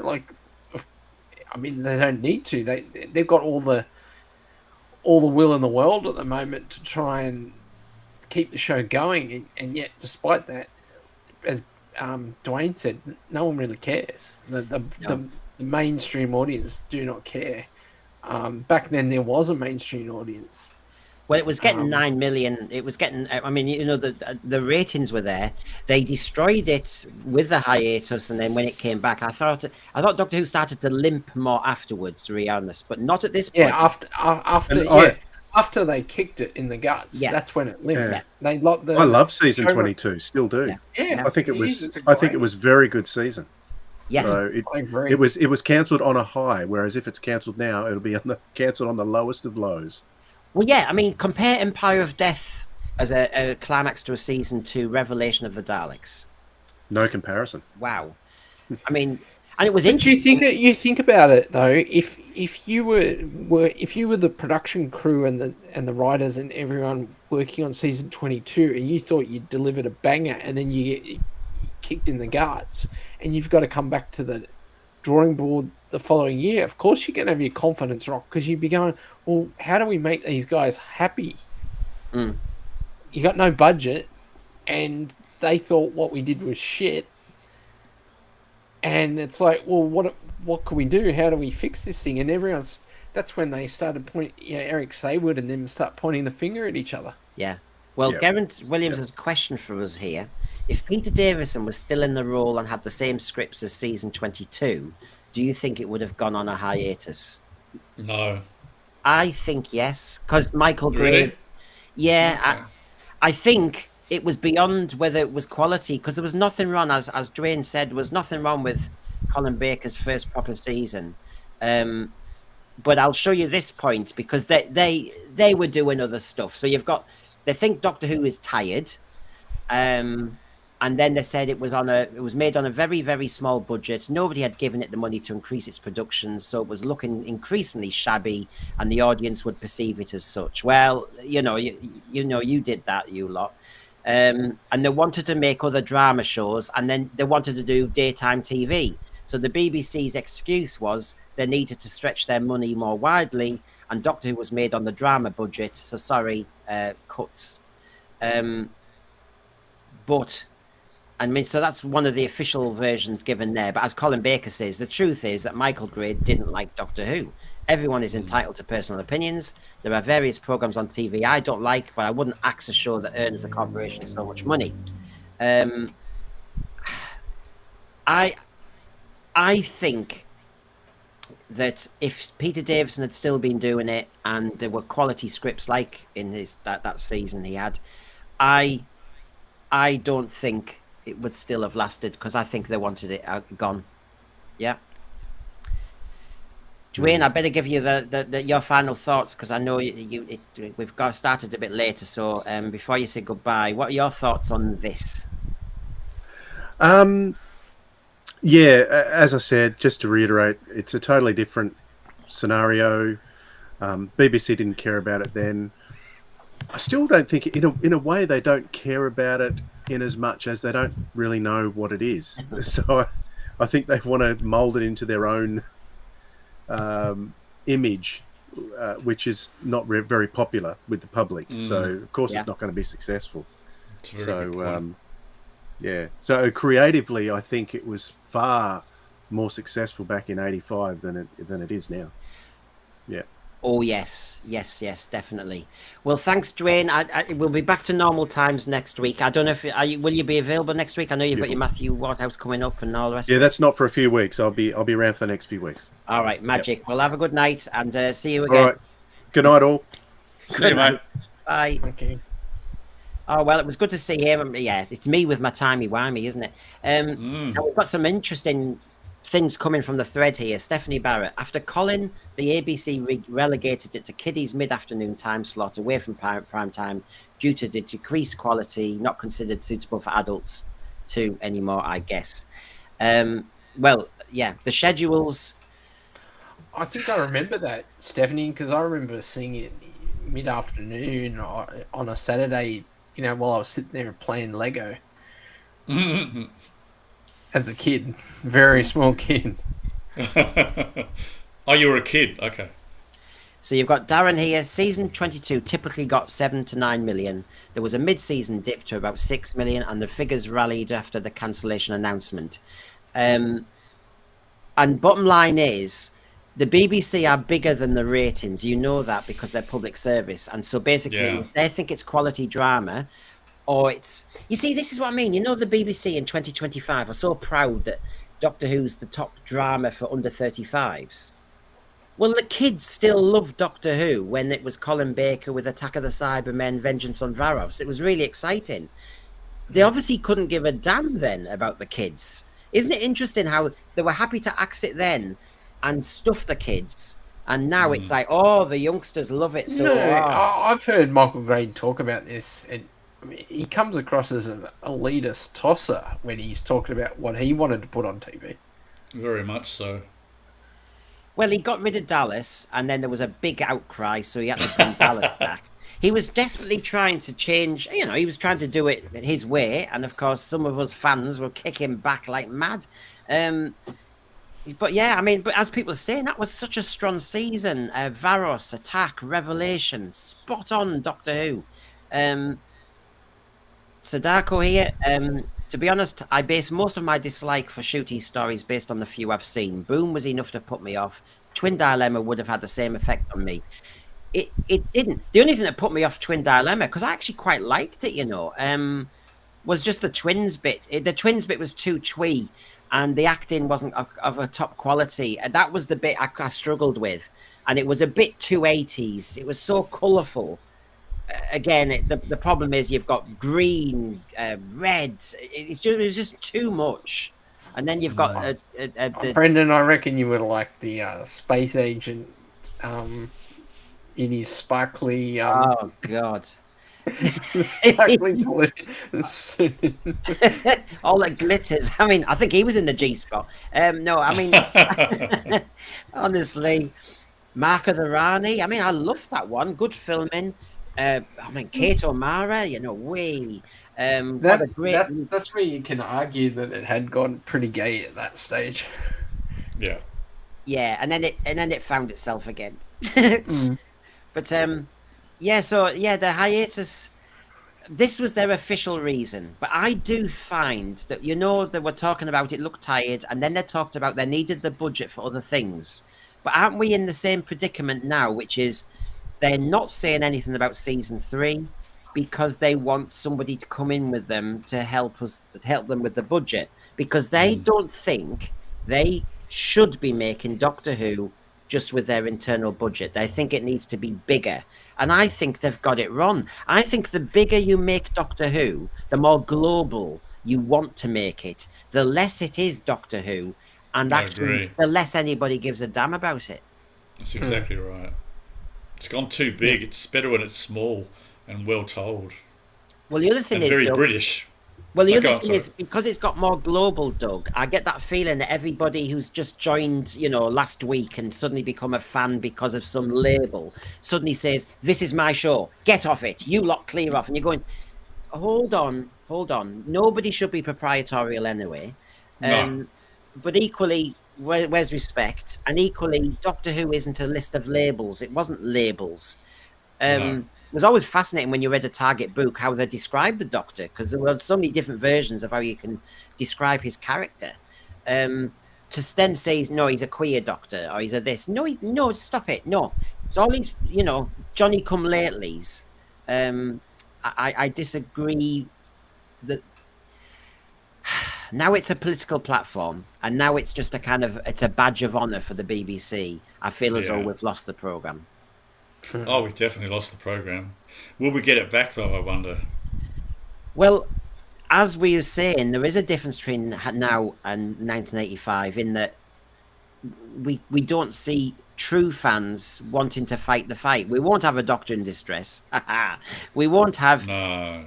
We just won't have... I remember the media, there was a bit of a campaign afterwards. It felt as though people were willing it to come back.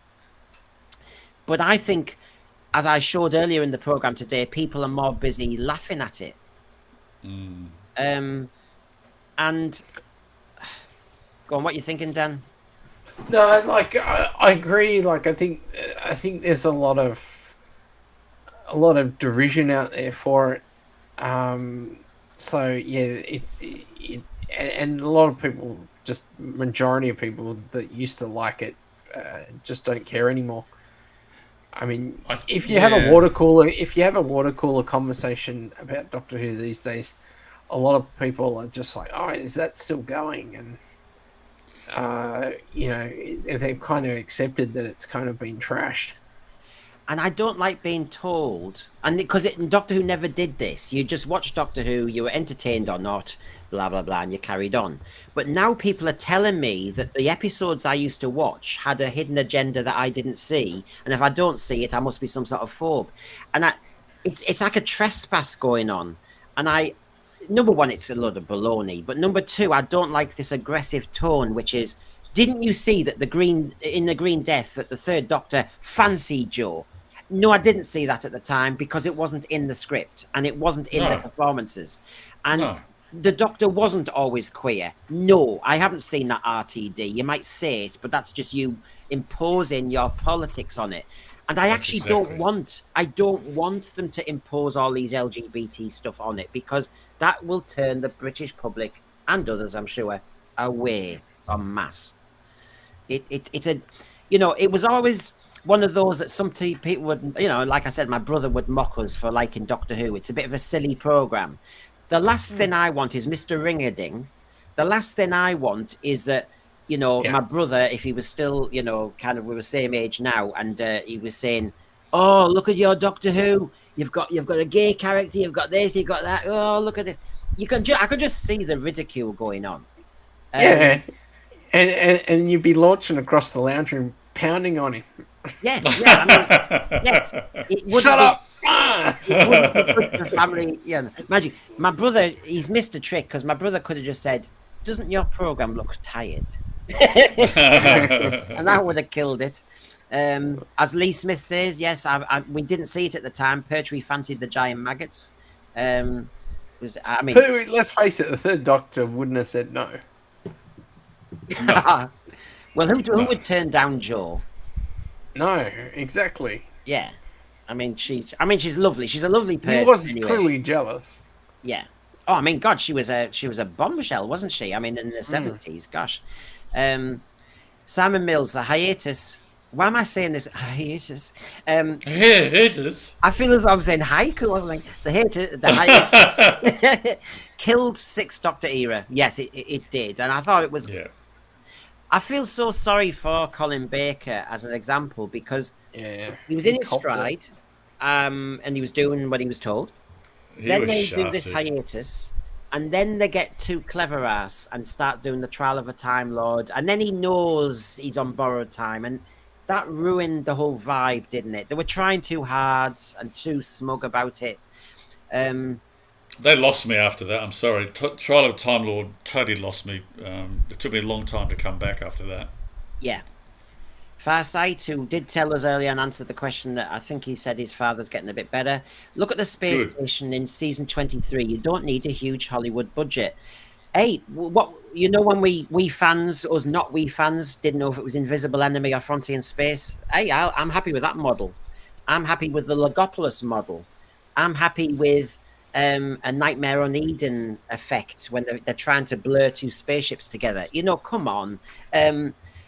That's where your imagination works. I think the kids need that. Yeah. Instead of Hollywood special effects, you just say, this is what they're trying to do, when you're going, oh, yeah, I can see that's a cardboard cutout. Yeah. But your imagination is convinced. That's all you needed. I mean, I had to convince myself that the mandrills were scary.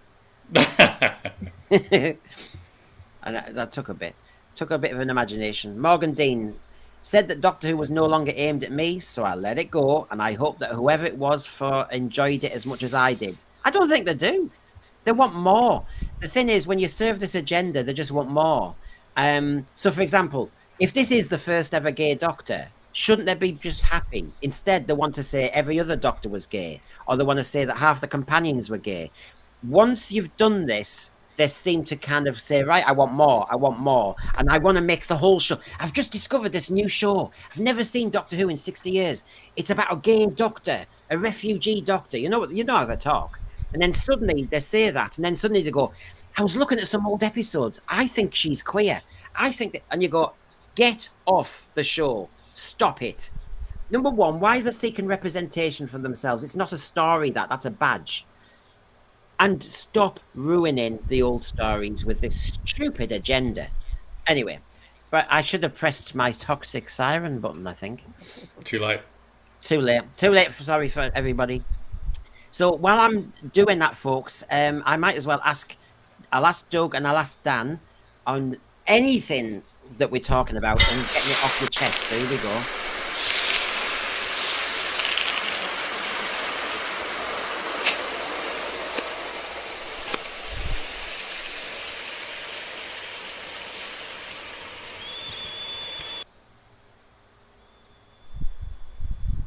Okay, so Doug, in anything we're saying, what gets you most angry or frustrated about Doctor Who?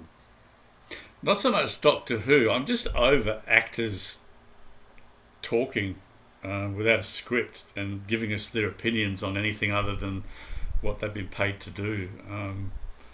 I know that's very uncharitable of me, but I'm just so over it. I turn off straight away now. As I said, I can't even watch David Tennant anymore. I mean, I do think he overacted back in the day, but he certainly brought the show to heights that we haven't since seen. But my goodness, I wish the guy would just shut up. Yeah, that's my soapbox. Actors need to just act and then go away. I've always said to Jamie, and he said, "God, I've killed it dead." When you see a chat show and you see this, the actors go on to promote their latest whatever, and they always have these amazing stories that are not amazing stories. No. And it's a bit like nobody's invited me to go on a chat show to discuss that, hey, there was this really funny moment in the staff room. Nobody cares. And why do they think their stories are so funny? And the reason they think they're funny or important is because they mention another famous person. Yeah. It's funny that you say that. I was watching, it's totally irrelevant, but I was watching an interview with Peter O'Toole, an amazing actor and an amazing character. And I remember the old Parkinson show where in the original run, they weren't promoting anything. People like Billy Connolly were just going for an entertaining chat. Yeah. Now, within 5 minutes, he's on Graham Norton. So what are you promoting today? What's the book? What's the film? And then give us a little funny story. Back in the day, all these old-time actors and TV personalities would just go on. David Niven would just tell his amazing stories and entertain us, and not once were they promoting a book or a film or a perfume. I can't even watch that shit anymore. But I think sometimes the actors are less interesting people. They've played it safe. Yeah. They've got no stories because their life is all about virtues being signalled online and everything else. And if they do have stories, they're afraid to tell them. Yeah, I agree. I think, if they don't mention their latest virtue or badge, there's nothing to say. No. And they're not very, they're bland. Whereas the old actors, the Hollywood ones you're saying that you saw in Parkinson, some of them had been in the Second World War, they'd done this, and that. And they had stories about just being, look at Peter Ustinov. God, listen to Peter Ustinov for a night. Or just Oliver Reed staggering onto a show just for the sheer entertainment value. Come on. And that's what I mean. And I just think, I'm not slagging off actors. I'm just saying, there was a time you had a great raconteur. That seems to be a dying art. Absolutely. John Pertwee's autobiography and Tom Baker's, they're brilliant. There's stories in there, and they're nothing to do with Doctor Who. They lived a life. Yeah, they lived. Yeah, that's the way to put it. Whereas a lot of these don't live, and they live online or they live through their PR company. Exactly. And they're dull as ditch water. Yeah.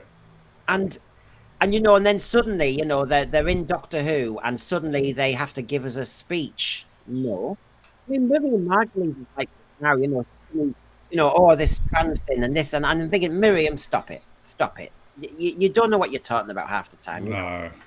But they need to be heard and seen. Yeah, I agree.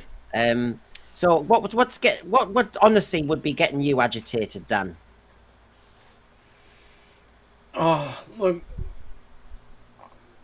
I guess, I just want season 2 to drop. I just want it to drop. Just get it over with. We might enjoy it. Well, I'd like to think. When was the last time you watched? No, honestly, when was the last time you watched an episode of Doctor Who and thought, "Oh, yeah, I enjoyed that"? Wouldn't that be good though? If there was one episode that we came on here and said, "Do you know what? That was all right." But just give me one. But when was the last time? I like 73 Yards, and I did like the first episode. The first half of the finale. Legend of Ruby Sunday. Yeah, like when the reveal happened, I was pretty up for it. I was so disappointed with the last episode, and I just thought, why'd you bring the guy back and then basically,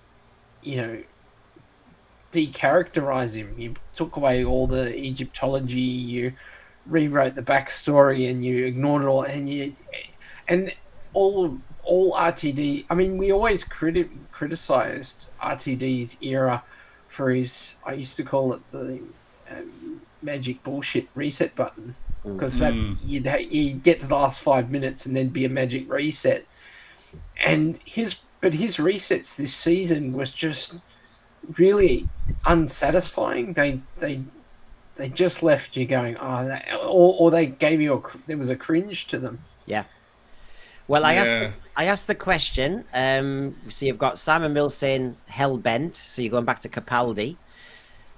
Sonny says City of Death because they watched it 2 days ago. But I'm hoping you've seen good stuff since. But yeah, if you're doing it in chronology of what you've watched.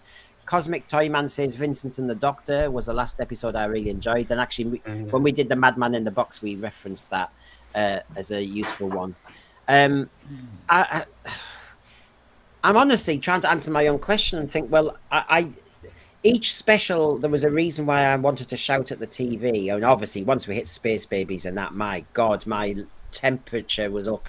No, there's nothing in that series I want to watch again. I'm afraid. The Jodie era, to me, I did watch everything. I'm one of those who stuck with it. But I did too. I felt as though I was a zombie. I kind of was on automatic pilot. I was staring at a screen. Do you know what, though? I enjoyed, controversially, the Dalek New Year's specials, and I really enjoyed the one that Captain Jack was in. I know it had flaws, but I actually enjoyed that. And I don't like Jodie, and I don't like the companions, but there was something, maybe it's because it was a festive thing, but that was quite fun. But after that, I couldn't tell you anything I enjoyed. I do hear some fans talk about those Dalek ones. I think there's something about the chemistry didn't work. I mean, the TARDIS interior was, I just couldn't. It was like Santa's grotto. It was horrible. Yeah, I couldn't take that seriously. Again, when I think these showrunners try and ape the 1963-64 TARDIS crew with the three, they forget that the three originals were very cleverly constructed. Whereas to have Graham, Yaz, and Ryan, it didn't work. No, it didn't work at all. And then we've said about earlier today the Jodie Whittaker version of Doctor Who, too light, too bland, too and then you add these dull stories because they weren't very worthy, didn't they? Oh, this is very historical. The thing is, there was some interesting plotting, and there were aspects of the Chibnall era that had potential, but the characterization was what kept being underwhelming. Like the whole thing with, I mean, there were episodes there where for no reason at all Graham just like praises Yaz, and we've seen her do nothing like the whole season. Yeah, and you're just like, oh man, like, yeah, it's super cringe. And yeah, definitely. And this is what I mean. For example, I'm just picking out, Sonny here says the Ghost Monument, which was Jodie Whittaker's second episode, because that's when we found the TARDIS again. Because I was thinking, where the hell's the TARDIS? But it was well made, some beautiful shots. It was the most beautiful I've ever seen the series. That's something. I mean, that aerial shot where you've got the Jodie Doctor going up to where the TARDIS will land. I mean, so, it's not about budget, is it? Because that looked better than the current show, yeah. It did, but it didn't do anything for me. No. And this is what I mean. You can film in South Africa. Why? You can film in Croatia. Why? It doesn't. That's not why I tuned into Doctor Who ever. Or Seville. What was that? Seville. Or Seville, yeah. Well, yeah, because the last episode of the two Doctors were, No, just go to Benidorm. So, I mean, lots of people are saying, Stephanie, I loved the Husbands of River song because I really needed the laughs. I know many don't like it, but it still gives me laughs and enjoyment. Well, no, I like it. It's fun. And some Doctor Who has to be fun. I mean, I can't sound like this pious pain in the neck who it has to be always dark. The trouble is, the balance has gone wrong. Now, none of them are dark. And it just needs to get that back, that you will scare the kids, and now and again there's a cheeky one or a Sunmaker style one where all the adults can laugh. Something. Twice Upon a Time, Brian's mentioned it, a few have mentioned it, and I have to say, I know a lot of fans hate Twice Upon a Time. I enjoyed it, apart from there was a bit where you revising the First Doctor. Again, it's got the Tinkerbell regeneration dust that I hate, but I still like. Yeah, I still like it. It was a multi-doctor. Peter Capaldi. It's Peter Capaldi. You have to like it. Good voice. Morgan, the last one I watched seriously was Twice Upon a Time. Didn't like how they portrayed Bill Hartnell as a sexist dinosaur, but I did watch the Jodie ones in an aeroplane going to New York. I may have dozed off. That was Spyfall, wasn't it? Spyfall Part 1 and 2. But that was Morgan Dean. You might have zoned out. That was the devil. That was the moment they were pitching up Timeless Children, because the master shouting at crashing the plane said, "I know something," and I thought, "Oh, don't you start! I know something about you, you don't." And I thought, "Yeah, it's gonna take." Yeah, but remember, like there was like that super cringe bit where Jodie, breaks the perception filter on the master, on Sacha Dhawan's master, in Nazi Germany, and she's like, "I've shown them what you really are," kind of thing, and I'm just like the values are just so messed up in that episode. It's like, I can't believe this is Doctor Who. I'm sick of the master being overacted like that. Why is he always this overacting psychopath? To bring back someone like Roger Delgado. But the Doctor's strategy for defeating the master was to basically unshield him from racism. I know, it was ridiculous. Well, this is what I mean. Some of the story writing got ridiculous. I always go back to one of the other worst ones was the Legend of the Sea Devils. When stop it. It's a bit like the Matt Smith on Stonehenge. You had the Jodie Doctor very early on in the Legend of the Sea Devils, and the Sea Devil statue crumbled, and it was a proper sea devil, so to speak. And she just shouted at it, and I thought, he'll shoot you. What's stopping him? And then, of course, she had no plan, and then she runs off. And I'm thinking, so if he had a good aim, you'd have been shot dead, and so you were stupid for shouting at him. They try and make her heroic by just shouting with no plan. That just makes her look like a mug. Yeah, it was in those moments. There was serious lack of gravitas there. Yeah, hey you, get off my planet. You go, oh, well, yeah. I mean, then the Sea Devil goes, whatever. Actually, you've really hit on it. The Doctor has stopped being clever. Really, that's as simple as that. It's just stop being clever. But Doug, and the thing is, but the companions are so complex. The companions are all so deep and meaningful, clever little humans, while the Doctor's now this kind of shouting machine who really. Yeah. If any alien had a good aim on it, Doctor Who's over. Absolutely. You pesky monsters, get off this planet, clear off now. Shut up. The Doctor seems to have nothing, and it's as if the showrunners have got this twisted idea of that Brain of Morbius Part 4 episode when he shouted, Chop Suey, the Galactic Emperor, and he was the Fourth Doctor was just trying to get Morbius riled in his fish tank brain. There was a reason to it, because that cyanide was slowly working. But now you get a Doctor who just shouts, and you think, the Matt Smith Doctor, when he was old, all those Daleks up there, before he regenerates, they could have just zapped him. Yeah, I didn't get that. I didn't get that. It was so lame. And the other thing is, these clever showrunners, they've turned the Shooty Doctor into a time event. Remember that one? That you can't kill him because he's this time event in Boom? Oh my God. I mean, any excuse. He's now got a bubble wrap around him. So what are your bets on if they're doing a season 3 without Disney? But they probably will. No, they won't. Yeah, they're going to do it so that he's going to do a nutty run. No, they won't. Season 3 won't happen. I think I think they will. I do. Do you reckon Tennant's back? I reckon Tennant's back. No. Now I know, and I don't think he probably was in their back pocket, but I think if they're smart, they realise that the tide's turned on Tennant big time. I'm aware when the press are really trying to trigger us and they're playing games. So when I think the Sun mentioned it might be axed and Ncuti's going and blah, blah, blah, and, you know, we all know our positions on that one. The media then really went flying into it about it being woke and it wasn't really successful and all the rest of it. Now, I mean, Ceci mentioned it ages ago in the thread today, and I've seen it. The Sun has now said today the Christmas special's been cancelled, but I don't think there was ever going to be a Christmas special because they have a 26-episode deal, 5 episodes of the spin-off, 8 episodes of the next season. That's what it was.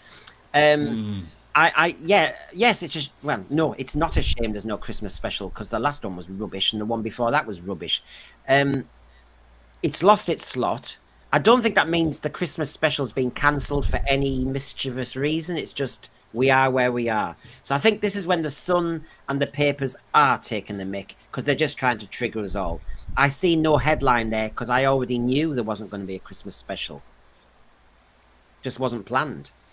Yeah. Well, I doubt they can. They take so long to get episodes together now. If it's not already in the can, they'd need to have it in the can to be able to get it post-production before Christmas. All I say, do you think they're going to drop? Sorry, do you think they're going to drop all of season 2 in one hit, or do it weekly like last time? No. It's like we all know that the Juno Dawson episode 6 will probably coincide with the Eurovision Song Contest. Oh, of course, of course. You know, I guess BBC wouldn't let it happen. I guess. No, so we've got all that disaster scheduling to come. Sean Cryer, good to see you. I can't stay quiet anymore. Go on, let it off your chest then. Smith did the same in that pathetic Pandorica speech. That's what I mean, the Stonehenge moment.